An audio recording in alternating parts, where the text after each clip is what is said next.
मैं गरिमा अग्रवाल आप सभी का वंदन करती हूँ, अभिनंदन करती हूँ।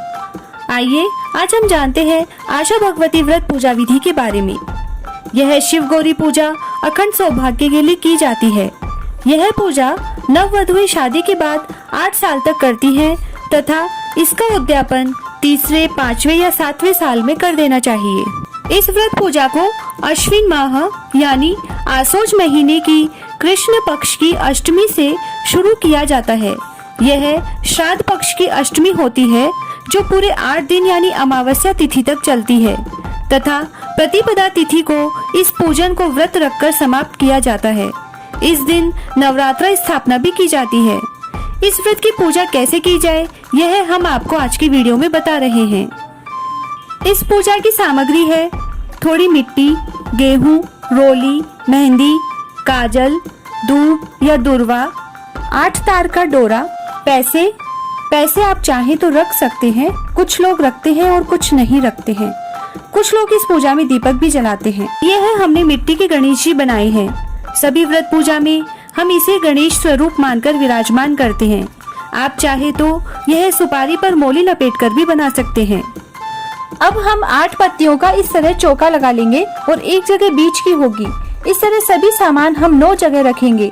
कुछ लोग बीच की जगह को मिलाते हुए 8 स्थान ही बनाते हैं। आप चाहे जैसे कर सकते हैं।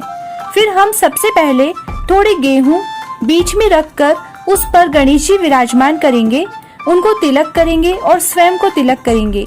उसके बाद 8 बिंदियां रोली, काजल और मेहंदी की सब 9 स्थानों पर लगाएंगे।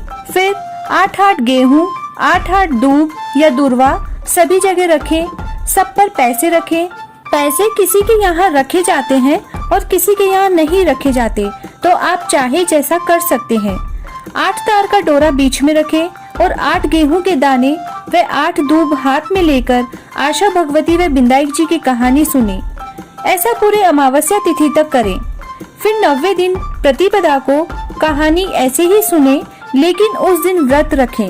इस व्रत में खाने के लिए 4 फीकी व 4 मीठी सुआली बनाई जाती है, जिन्हें फलिये कहा जाता है। यह फलिये 3 जगह बनते हैं, एक कहानी के लिए, एक बाढ़ने के लिए और एक खाने के लिए, यानी 12 फीके व 12 मीठे फलिये। कहानी के फलिये कहानी जैसे रोज सुनते हैं वैसे ही सुनते समय बीच में रखकर कहानी सुन लें। बायने के फलिये बायना निकालकर सासू जी या नंद को पगा लाकर दे देवे और 8 फलिये आप खुद खाएं। साथ में चाहे तो हलवा भी बना सकते हैं। आप इस व्रत में केवल फलिये, हलवा और चाहे तो दही खा सकते हैं। आपके हिस्से के फलिये आपको ही खाने होते हैं और कुछ नहीं खा सकते हैं। इसीलिए आप जैसे खा सके उतने ही साइज के फलिये बना लें। यदि ना खा पाए तो अगले दिन खा लें। इस तरह यह 9 दिन की पूजा 8 साल तक की जाती है। इस पूजा का उद्यापन आप तीसरे, 5वें या 7वें साल में कर सकते हैं और यदि चाहें तो आप 8 साल सुनने के बाद 90वें साल में इस कहानी का उद्यापन कर सकते हैं। यदि आप ये कहानी 8 साल ना सुन पाए या ना सुनना चाहें तो पहले साल ही सुनकर उद्यापन कर दें। इस तरह यह अखंड सौभाग्य देने वाली 8 दिन की कहानी सुनी जाती है।